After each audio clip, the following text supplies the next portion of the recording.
आईना। आंखें फड़फड़ा कर मैं उसका चेहरा देखती रह गई।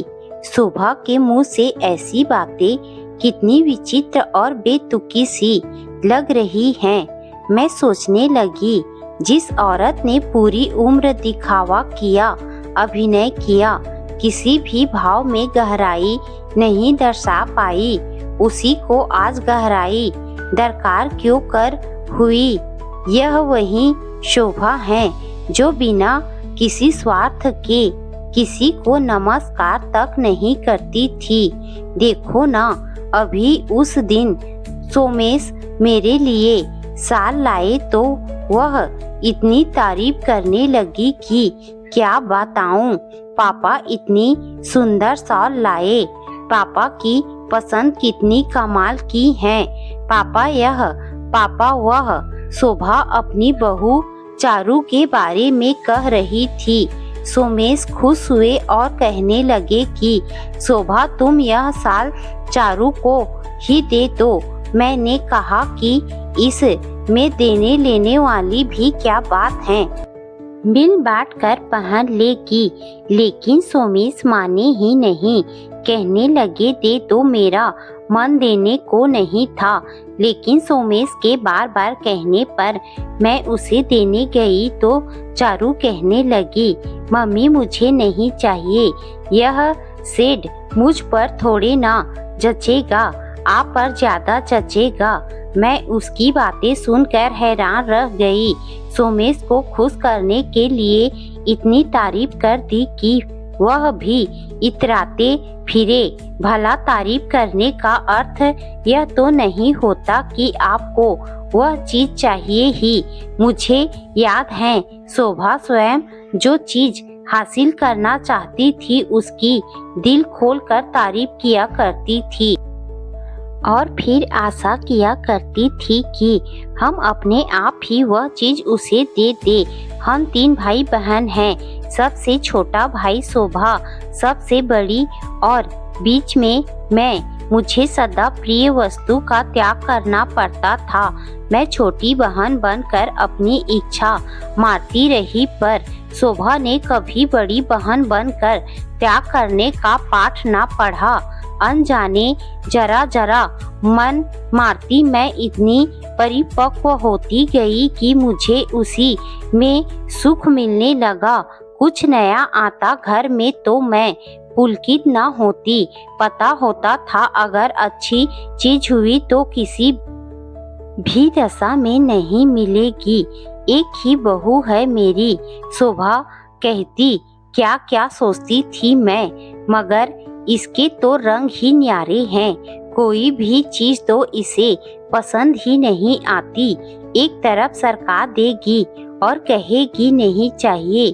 शोभा मेरी बड़ी बहन है, रक्त का रिश्ता है हम दोनों में, मगर सत्य यह है कि जितना स्वार्थ और दोगलापन शोभा में है, उसके रहते वह अपनी बहू से कितना अपमान सहेज पाई होगी, मैं सहज ही अंदाज लगा सकती हूँ। चारू कैसी है और उसे कैसी चीजें पसंद आती हैं, यह भी मैं जानती हूँ।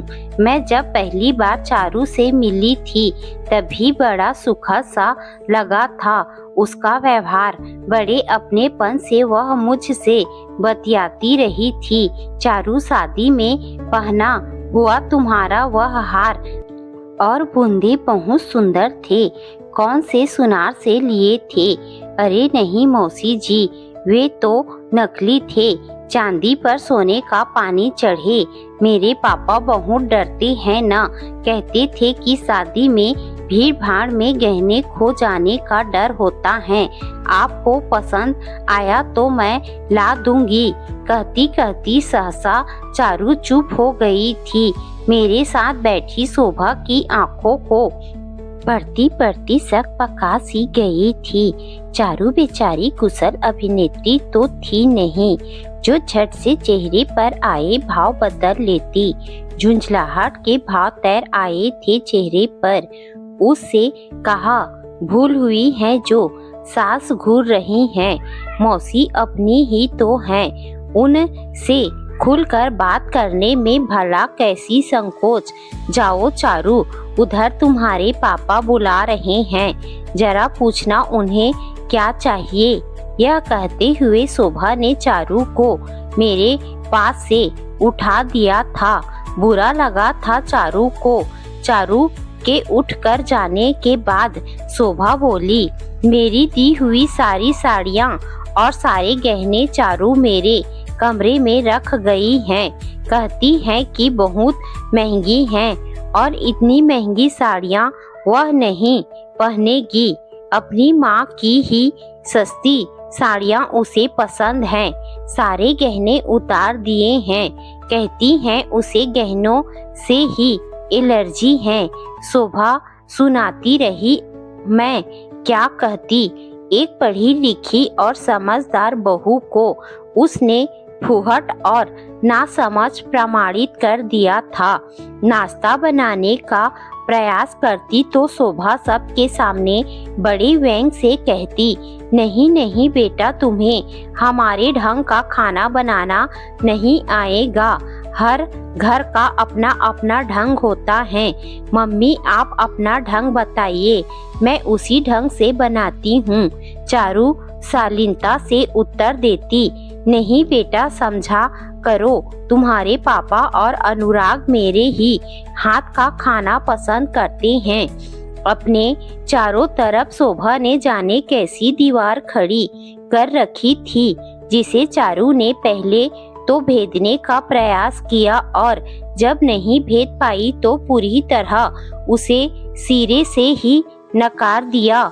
कोई भी काम नहीं करती, न खाना बनाती है, न नाश्ता, यहाँ तक कि सस्ती संवरती भी नहीं है। अनुराग शाम को थका हारा आता है। सुबह जैसी छोड़कर जाता है वैसी ही शाम को पाता है। मेरे हिस्से में ऐसी ही बहू मिलने को थी। शोभा कहती, कल चारू को मेरे पास भेजना, मैं बात करूंगी। तुम क्या बात करोगी? रहने दो, किसी भी समस्या का हल बात किए बिना तो नहीं निकलेगा ना। शोभा ने साफ शब्दों में मना कर दिया। वह यह भी तो नहीं चाहती थी कि उसकी बहू किसी से बात करे। मैं जानती हूँ चारू शोभा के व्यवहार की वजह से ही ऐसी हो गई हैं। बस भी कीजिए मम्मी, मुझे भी पता है कहाँ कैसी बात करनी चाहिए। आपके साथ दम घुटता है मेरा।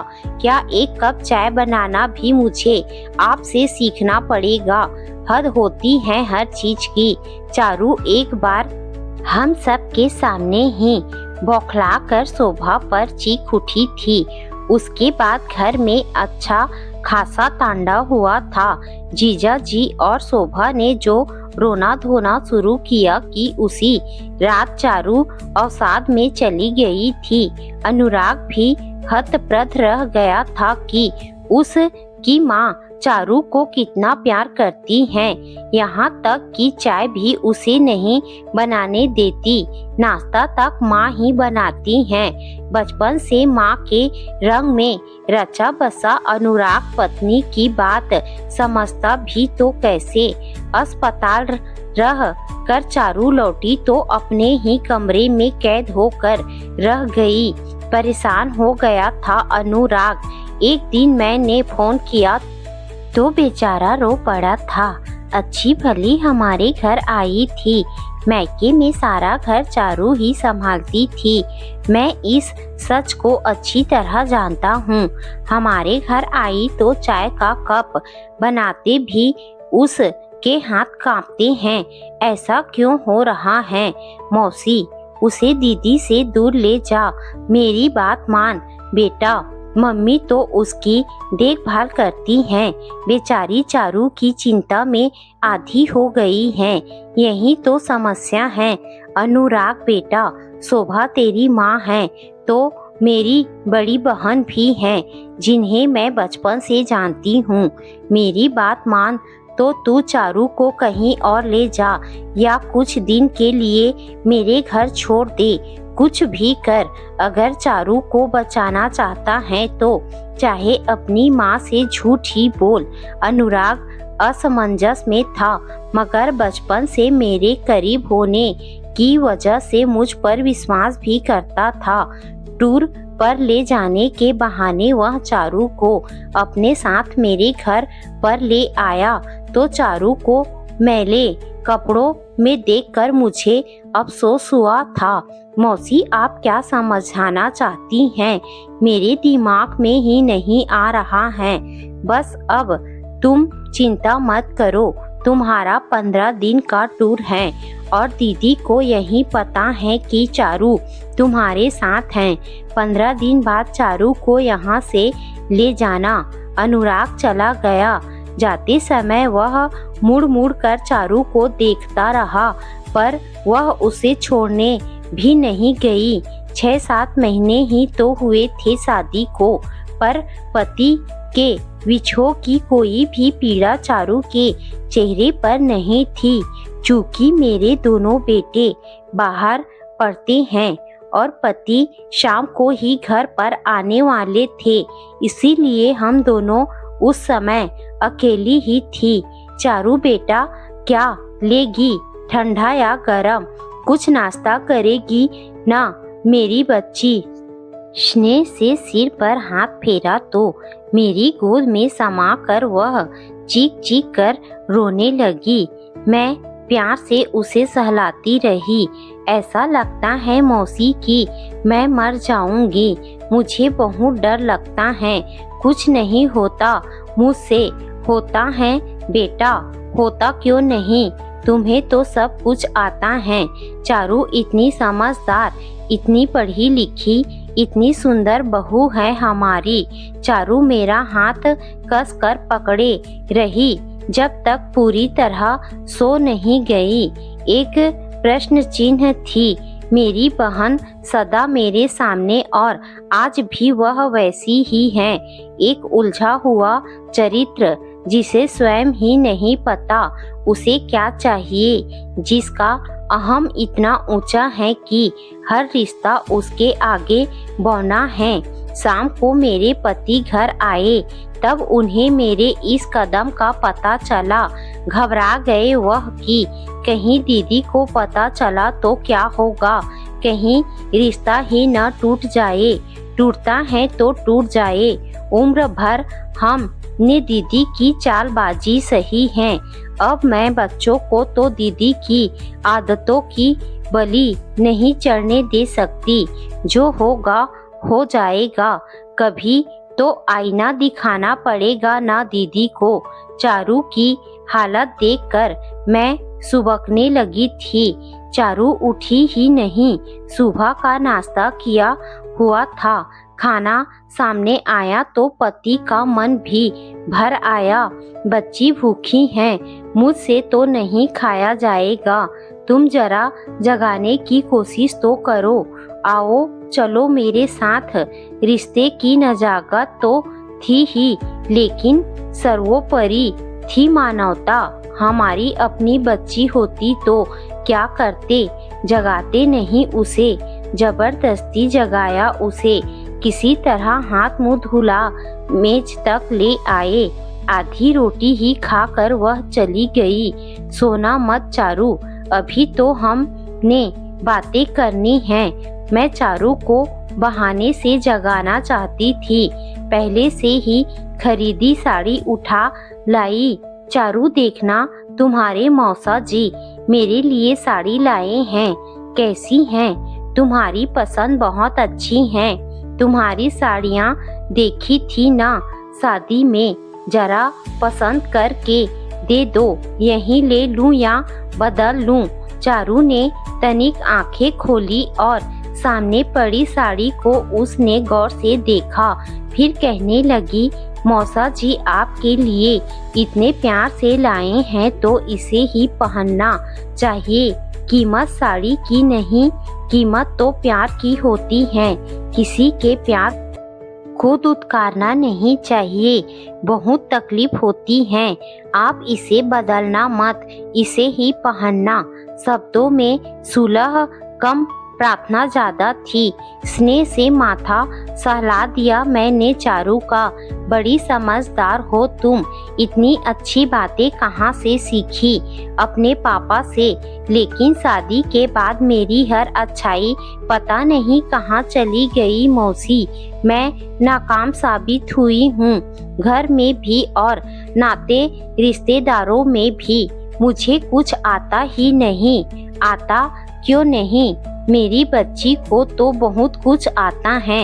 याद है तुम्हारे मौसा जी के जन्मदिन पर तुमने उपमा और पकौड़े बनाए थे जब तुम अनुराग के साथ पहली बार हमारे घर आई थी। आज भी हमें वह स्वाद नहीं भूलता। लेकिन मम्मी तो कहती हैं कि आप लोग अभी तक मेरा मजाक उड़ाते हैं। इतना गंदा उपमा आपने पहली बार खाया था। यह सुनकर मेरे पति अवाक रह गए थे। फिर बोले, नहीं चारू बेटा, मैं अपने बच्चों की सौगंध खाकर कहता हूँ, इतना अच्छा उपमा हमने पहली बार खाया था। शोभा दीदी ने बहू से इस तरह क्यों कहा, इसीलिए उसके बाद यह कभी हमारे घर नहीं आई। आंखें फाड़ फाड़ कर यह मेरा मुंह देखने लगे। इतना झूठ क्यों बोलती हैं यह शोभा? रिश्तों में इतना जहर क्यों घोलती हैं यह शोभा? अगर सुंदर सुशील बहू आ गई है तो उसको नालायक प्रमाणित करने पर क्यों तुली है? इससे क्या लाभ मिलेगा शोभा को? तुम मेरी बेटी हो चारू। अगर मेरी कोई बेटी होती तो शायद तुम जैसी होती। तुमसे अच्छी कभी नहीं होती। मैं तो सदा तुम्हारे अपनेपन से भरे व्यवहार की प्रशंसा करता रहा हूँ। लगता ही नहीं कि घर में किसी नए सदस्य का आगमन हुआ था। अपनी मौसी से पूछो, उस दिन मैंने क्या कहा था? मैंने कहा था हमें भी ऐसी ही बहू मिल जाए तो जीवन में कोई भी कमी न रह जाए। मैं सच कह रहा हूँ बेटी, तुम बहुत अच्छी हो। मेरा विश्वास करो। मेरे सामने सब साफ होता गया। शोभा अपने पुत्र और पति के सामने भी खुद को बहू से कम सुंदर, कम समझदार प्रमाणित नहीं करना चाहती। दूसरी सुबह ही मैंने पूरा घर चारू को सौंप दिया। मेरे पति ने ही मुझे समझाया कि एक बार इसे अपने मन की करने तो दो। खोया आत्मविश्वास अपने आप लौट आएगा।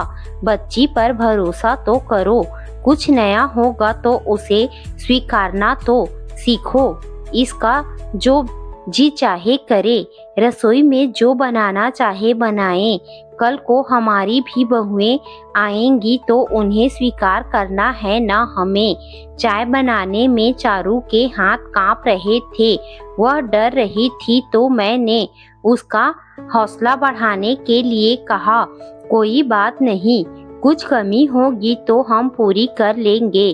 तुम बनाओ तो सही। बनाओ, शाबाश। मेरे इस अभियान में पति भी मेरे साथ हो गए थे। उन्हें विश्वास था कि चारू अच्छी हो जाएंगी। शाम को घर आए तो पता चला कि 15 दिन की छुट्टी पर हैं। पूछा तो हंसने लगे। क्या करता? आज शोभा का फोन आया था। कहती थी 2 दिन के लिए यहाँ आना चाहती हैं। उसे मैंने टाल दिया। मैंने कह दिया कि कल से बनारस जा रहे हैं, हम मिल नहीं पाएंगे, इसीलिए क्षमा करे। अच्छा, यह तो मैंने सोचा ही न था। पति की समझदारी पर भरोसा था मुझे। अब चारू के बहाने मैं भी घर पर रहकर आराम करूँगा। चारू नए नए पकवान बनाएंगी, है ना बिटिया? मेरी खातिर आपको कितना झूठ बोलना पड़ रहा है। 15 दिन कैसे बीत गए पता ही नहीं चला। सब बदल गया, मानो हमें बेटी मिल गई हो। सुबह नाश्ते से लेकर रात खाने तक सब चारू ही करती रही। मेरे कितने काम रुके पड़े थे जो मैं गर्दन में दर्द की वजह से टालती जा रही थी, चारू ने निपटा दिए थे। घर की सब अलमारियां करीने से सजा दी और बेकार सामान अलग करवा दिया। घर की साज सजावट का भी चारू को शौक है। फैब्रिक पेंट और ऑयल पेंट से हमारा अतिथि कक्ष अलग ही तरह का लगने लगा। नई सोच और नई ऊर्जा पर मेरी थक चुकी उंगलियां संतुष्ट एवं प्रसन्न थी। काश ऐसी ही बहू मुझे भी मिल जाए। क्या दीदी को ऐसा नहीं लगता? फिर सोचती हूँ उसकी उंगलियां थकी ही कब थी जो बहू में सहारा खोजती। उसने तो आज तक सदा अभिनय किया और दाव पेच खेल कर अपना काम चलाया है। मेरी बनाई पाक कला पर बड़ी सहजता से अपना नाम चिपकाना, बनी बनाई चीज और पराई मेहनत का सारा श्रेय खुद ले जाना दीदी का सदा का शौक रहा है। भला इसमें मेहनत कैसी जो वह थक जाती और बहू का सहारा उसे मीठा लगता। अनुराग का फोन अक्सर आता रहता। चारू उससे बात करने से भी तकराती। पूछने पर बताने लगी, बहुत परेशान किया है मुझे अनुराग ने भी। कम से कम इन्हें तो मेरा साथ देना चाहिए। मेरा मन नहीं है बात करने का। एक दिन चारू बोली, मौसी मैं अपने मायके पापा के पास भाग जाना चाहती थी, लेकिन डरती हूँ कि पापा को मेरी हालत देखकर धक्का लगेगा। उन्हें भी तो दुखी नहीं करना चाहती। इस घर को अपने पापा का ही घर समझो। मैं हूँ ना। भाव विहील होकर मेरे पति बोले थे। बरसों से मन में बेटी की साध थी। चारू से इन की अच्छी दोस्ती हो गई थी। दोनों किसी भी विषय पर अच्छी खासी चर्चा कर बैठते। बहुत समझदार और बड़ी सूझबूझ वाली है चारू, इसीलिए तुम्हारी बहन के गले में कांटे की तरह फंस गई। यह तो होना ही था। भला शोभा जैसी औरत इसे कैसे बर्दाश्त करती। मेरे पति बोले। 15 दिन बाद अनुराग आया और उसके सभी प्रश्नों के उत्तर उसके सामने थे। मेरे घर की नई साज सज्जा, दीवार पर टंगी खूबसूरत पेंटिंग, सोफों पर पड़े सुंदर कुशन, मेज पर सजा स्वादिष्ट नाश्ता, सब चारू का ही तो किया धरा था। पता चला मैं क्यों कहती थी कि चारू को मेरे पास छोड़ जा। कुछ नहीं किया मैंने, सिर्फ उसे मनचाहा करने की आज़ादी दी है। पिछले 15 दिन से मैंने पलट कर भी नहीं देखा कि वह क्या कर रही हैं। जो लड़की मेरा घर सजा संवार सकती हैं, क्या अपने घर में निपट गंवार होगी?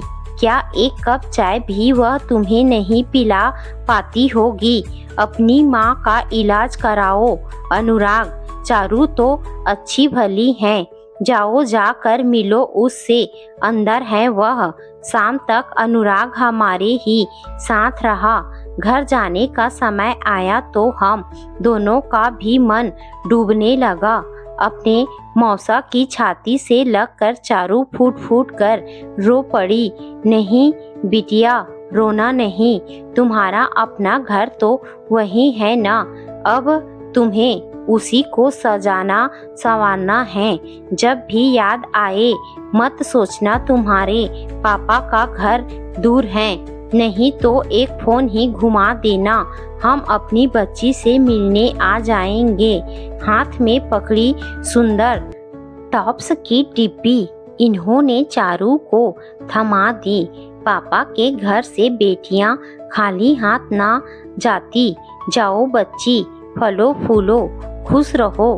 दोनों चले गए। हम उदास भी थे और संतुष्ट भी। पूरी रात अपने कदम का निकलने वाली नतीजा कैसा होगा, सोचते रहे। सुबह सुबह उन्होंने शोभा दीदी के घर फोन किया। दीदी, हम बनारस से लौट आए हैं, आप आइए ना कुछ दिन हमारे पास। और कुछ देर इधर उधर की बात करने के बाद हंसते हुए फोन रख दिया।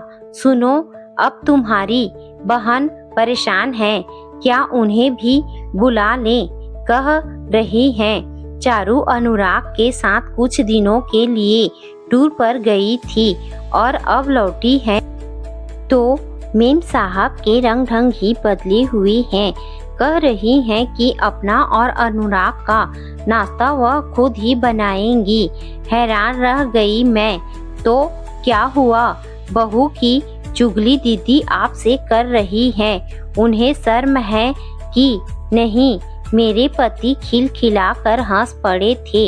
हमारा प्रयोग सफल रहा था। चारू संभल गई थी। अब भोगने की बारी दीदी की थी। कभी न कभी तो उसे अपना बोया काटना ही पड़ता ना। सो उस का समय शुरू होता है। अब अक्सर ऐसा होता है।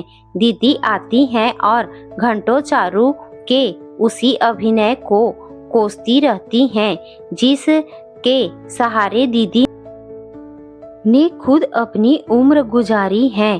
कौन कहे दीदी से कि उसे आईना दिखाया जा रहा है। यह उसी पेड़ का कड़वा फल है जिसका बीज उसने हमेशा बोया है। कभी सोचती हूँ कि दीदी को समझाऊं, लेकिन जानती हूँ वह समझेगी नहीं। भूल जाता है मनुष्य अपने ओछे कर्म को। अपने संताप का कारण कभी कभी वह स्वयं ही होता है। जरा सा संतुलन अगर रिश्तों में शोभा भी बना लेने का प्रयास करती तो न वह कल औरों को दुखी करती और न ही आज स्वयं परेशान होती।